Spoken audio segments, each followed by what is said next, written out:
Hello বন্ধুরা, unknown blog India থেকে আমি সায়ন্তী আপনাদের সবাইকে স্বাগত।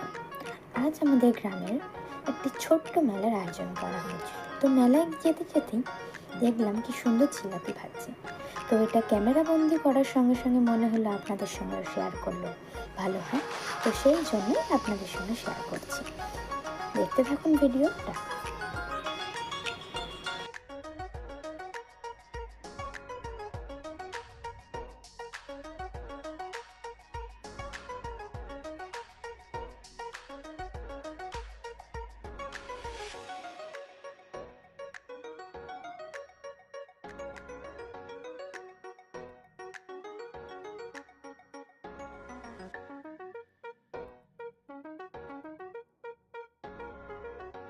ভিডিওটা যদি ভালো লেগে থাকে তো অবশ্যই লাইক, কমেন্ট, শেয়ার করতে ভুলবেন না।